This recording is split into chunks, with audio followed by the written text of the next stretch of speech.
Perfect. Well, thank you very much, Steve and Cheryl, for that much too generous introduction.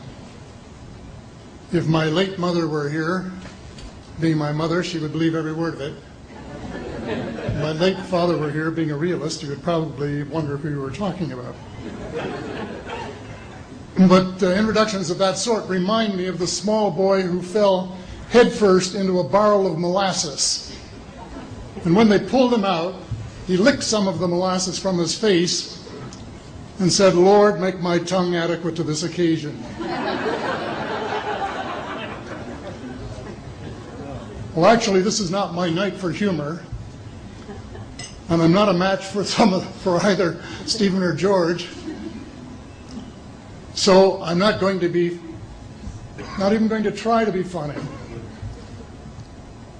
Except my first line, and that's after this wonderful banquet, I think that I have exceeded the feed limit.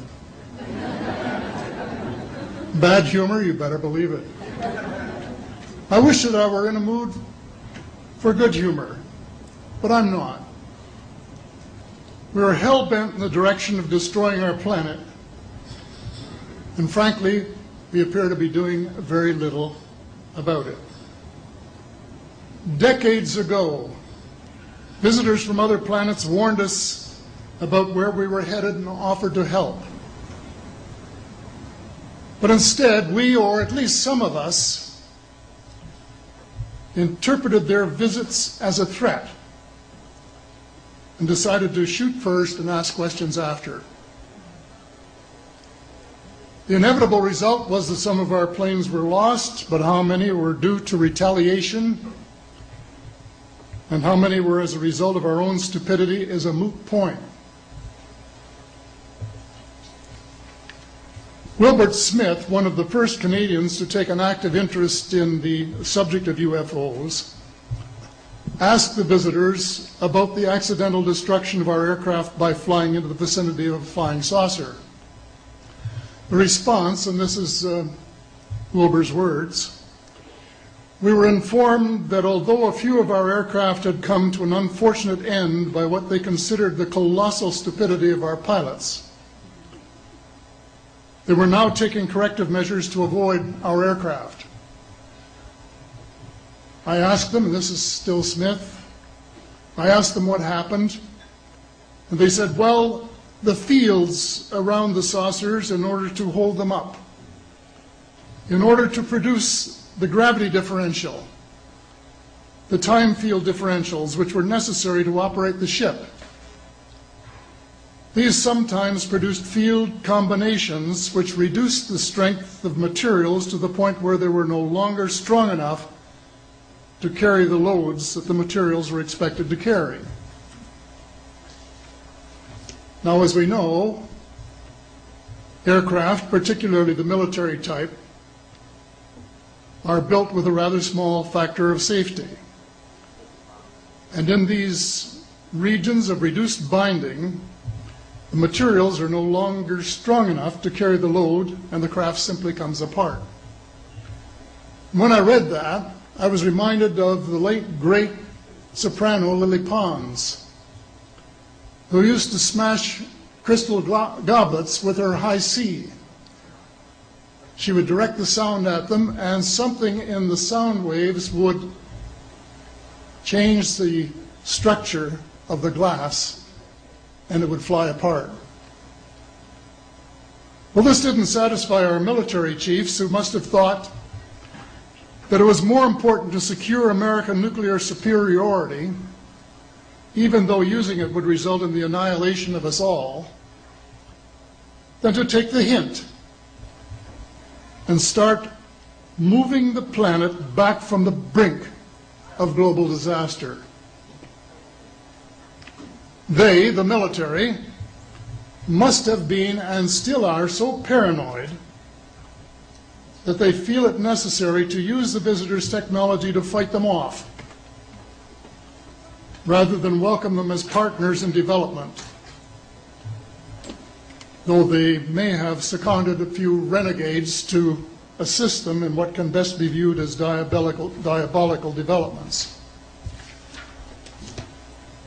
Stephen has said that talking about UFOs is passé, and that we should be talking or limiting our talk to exopolitics. Well, Stephen, I agree with you in theory, but in reality we have a problem when official U.S. policy insists that UFOs don't exist. The veil of secrecy must be lifted, and it has to be lifted now, before it's too late. It is ironic that the U.S. would begin a devastating war, allegedly in search of weapons of mass destruction, when the most worrisome developments in this field are occurring in your own backyard. It is ironic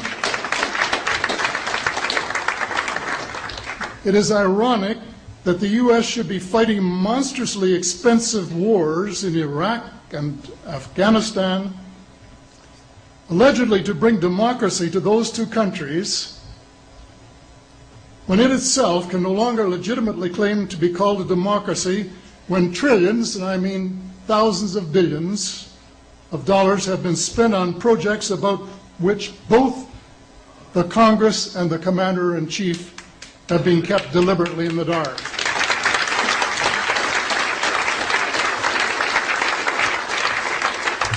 How much has been accomplished in 60 years of feverish activity by some of the most educated minds in the United States?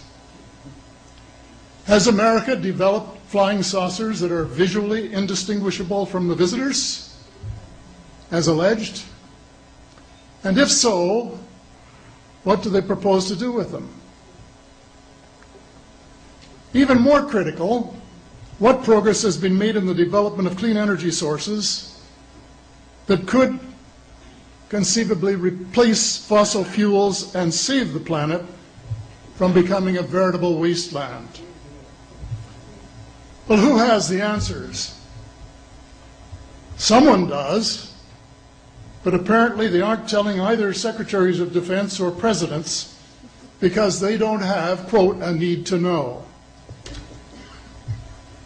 In a story told by Dr. Stephen Greer, President Clinton was asked a question by White House reporter Sarah McClendon about why he didn't do something about disclosure. And Clinton replied, "Sarah, there's a government inside the government, and I don't control it." Excuse me, doesn't the Commander-in-Chief and the person who allegedly has their finger on the nuclear trigger have a right to know what his subordinates are doing?